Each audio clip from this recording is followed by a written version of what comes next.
The Changeling of the Guard. By V. Drake 77.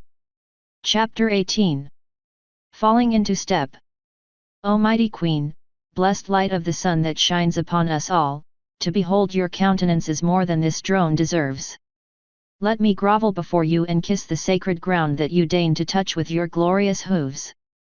We worms who burrow in the dirt are as mere dust mites in your untrammeled presence. For what seemed 100th time since I had begun, I felt a sharp jab in my side, and finally could take no more, giving Topaz an exasperated glance, halting only at her frozen smile. Idle hooves, when you're done catching your breath down there, please get up, you are embarrassing me in front of the princess. I had not even realized ponies could speak while their teeth were clenched so hard. How intriguing, I'd have to experiment with that. I looked up, and found the princess eyeing me with surprise and concern, and I could feel that the love that had been flowing to all her subjects, while not gone, was taking a secondary role for the concern towards one, and embarrassment? Oh order, I was no poet, what had I been thinking? How dare I wax on so poorly before her regal ears?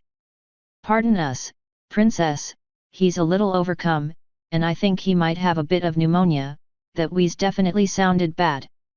He's not really from here, so he's got some weird ideas on how to. Topaz babbled, and I nearly scowled at her implication that I was sickly. Then I realized that I had not spoken a single word in Equish. I had prostrated myself before the Princess Celestia and buzzed to the heavens about her glory. Shamefaced at my rushed failing, I began anew, this time ensuring my word would be understood, and was abruptly cut off by Topaz giving my tail a firm yank. A small smile graced those alabaster features, and I felt truly blessed to be the recipient of such grandeur. Please, get up. I have never stood well with the idea that any pony should show obeisance by pressing their face into the dirt. I tried to react as a good drone should. She did not want me touching the soil she walked on, that was good, that was fine. I should lift myself off of it, but this damnable form had no wings. I could adjust it but not immediately, the effort would take a minute or two to adjust, but by then she had moved on, and I felt shamed that I had not been properly prepared. I had been unable to comply with any command or whim she had of me, I had failed. Come on sir, buck up, it's all right. A hoof clad in shining metal lifted me to my hooves with practiced ease, and my limbs seemed to regain some strength. Happens all the time, some pony gets a little weak-kneed when the princess is about. There's a good lad. The figure before me was draped in armor, matching the princess's own royal wear, though in far greater quantity. Unlike many of the ponies around me, he stood straight and surely, with none of the jubilancy of the other ponies marring his features. The metal was polished to a shine that I could almost see myself in, and I found myself fascinated with the ensemble. Thank you. I managed, trying to regain my mental footing as easily as I'd taken to my hooves, and the struggle was immense. I needed to find Princess Celestia, I needed to repeat my praise so all here would understand. Lieutenant Shielded, pleasure to see you again. Topaz interrupted too loudly, cutting off my line of thought as I stared at her. The officer stared a moment as well before recognition set in.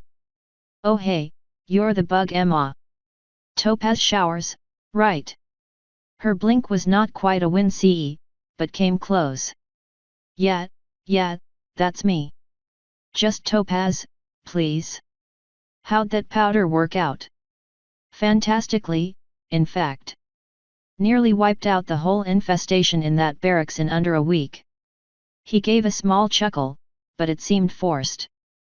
Bed bugs are bad enough, but honestly, I swear the lice on the griffish borders are 10 times as aggressive as Equish ones. About 3 times, in fact. And more resistant to soap. Well.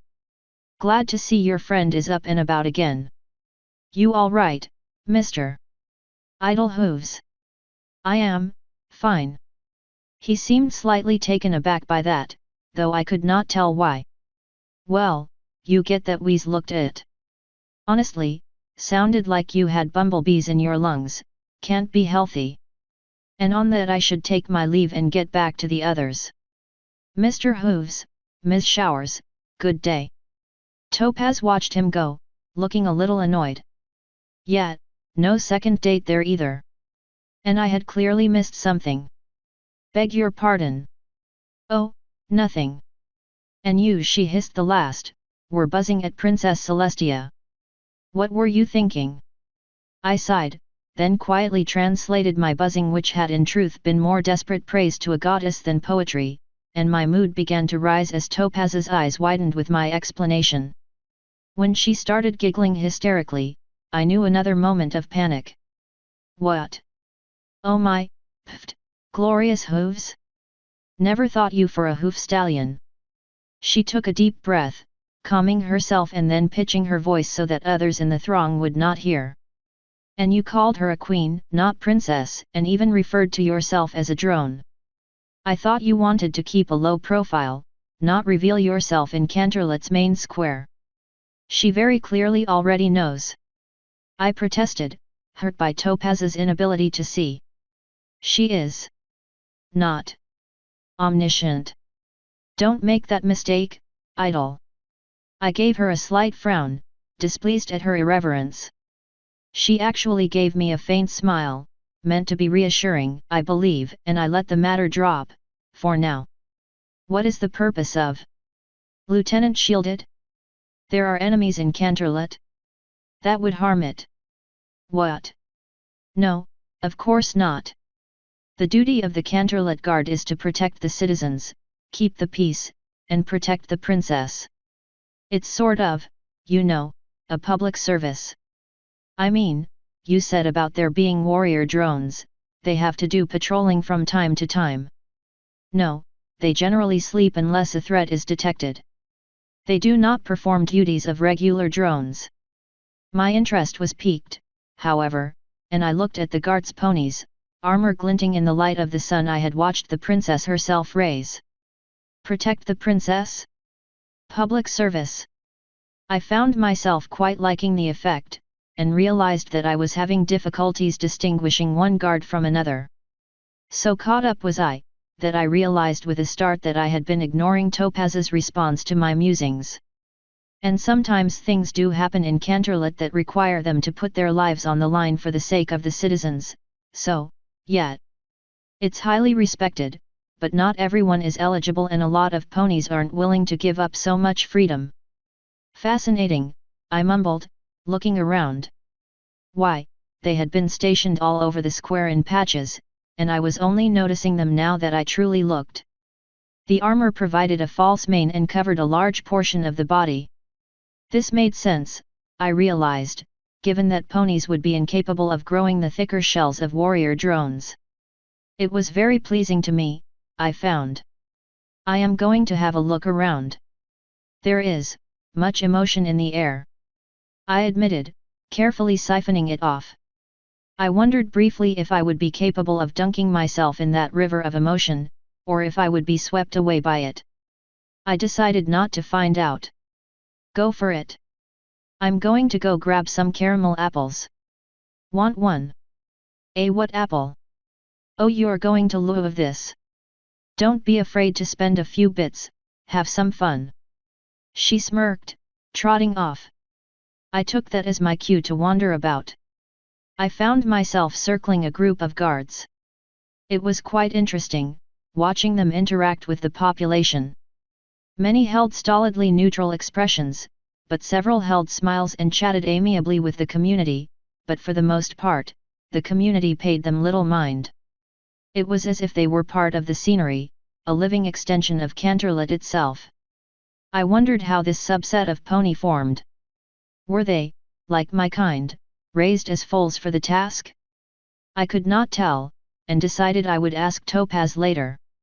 Tearing my attention from them was difficult, but manageable. There were still other things to witness, and ponies involved in some of the gaming seemed excellent sources for cheer and desire. I saw one filly win a stuffed Pegasus that looked remarkably similar to the one I had met when I dropped my cup, and I scowled at the toy, knowing instantly the feeling was foolish. I found one tent where one had to manipulate a ring without touching a strangely curled metal pole. This was easy, and I did it several times before being asked to stop, receiving another inedible waterfowl for my efforts. As I slipped it into a saddlebag, I noted that it too had a domed head covering similar to that Pegasus, and decided I would let Topaz have her own waterfowl back, the idea of chewing on this one much more satisfying. There was a book signing, also apparently with a similar theme, but I had no interest in such a thing. There were many other tents, and I decided to walk through them all. Many were games of chance. One pony offered to read my hoof, which I found ludicrous as I had never written on my hoof and never will. There is no possible way the writing will not get smudged, and having some pony who makes it their job to read such things is proof that it is a wasted effort. Another offered to guess my weight, and I was startled with how wrong they were, as I assume they were as well. Oddly, I received another prize for this, and I resolved to give the enormous stuffed butterfly to Topaz. She would doubtless find it amusing. There was one small tent at the far corner of the square, somewhat apart from everything else. As I approached, I could hear shouting, and I assumed it was another pony claiming a game was rigged. Still, I had decided to see everything, and approached the tent, only to be disappointed as it turned out similar to the book signing across the field. You two slackers haven't gotten even a single signature, not one pony interested. Honestly, how the buck are you supposed to win someone over with pamphlets and paperwork, in my day? Sir, with all due respect, it's a fair, not many ponies are really thinking about joining today, it's really more of a formality. The grizzled stallion spun, seeing me for the first time. You! He barked. You want order in your life? I blinked, startled to have been involved in this conversation so quickly. Yes. Want 3 hots and a cot? Well, yes, 3 hot meals sounded very reasonable. I didn't quite understand the point of asking. Who wouldn't want that? Want to serve your country? Yes. I stated, more interested. If this was a guessing game, I was clearly doing well. Are you willing to stand for the folk of Equestria at a moment's notice, waiting for the first provocation to the safety of her citizens? Yes. I stated more firmly, finding myself pleased at how straightforward this conversation was going. I liked this stallion, he was making this all very simple. Are you willing to fight and die to protect Her Majesty, Princess Celestia, may the light shine forever on her? Yes. I practically shouted back at him, not entirely sure why we were shouting but understanding that perhaps he was a little deaf. Sign here. He practically threw a clipboard at me, and I did so, startled. Welcome to the Royal Equestrian Guard. You start your training at the castle on Monday at dawn. Dismissed, soldier. I staggered out of the room, stunned and amazed, barely hearing the words behind me. Sir, you can't just. Not an authorized form of recruitment, the guard can't just. Topaz found me wandering about as I tried to fully process what just happened. That had been sudden. It had been intense, and I had been firmly ordered what to do, where to do it, and exactly when. It was incredible. I was still trying to comprehend it as I handed Topaz the butterfly I'd won. Ah, it's adorable. I mean, it should really have a proboscis, not a mouth like this, but still it's very cute. Thank you, idol. Anything else interesting happen? I won a duck, and did not have my hoof read. Uncertainly, she nodded as if to urge me on. Sounds like fun. She got into her pack and began to retrieve something of her own. I think I just joined the Royal Guard. I offered, not entirely sure that was what just happened but feeling rather confident of it. The saddlebag rolled off Topaz's side as she spun, hitting the ground. You what? Author's note. Hey guys, another new chapter up. Been toying around with something else new that many of you may not have noticed. http://out-idol-curiosity.tumblr.com. A little ask blog for idol. So far it's mostly been non-canon and strictly for fun, but a few really good comments and questions will be brought up by Idol or Topaz later in the story. Again, comment if you got M. End author's note.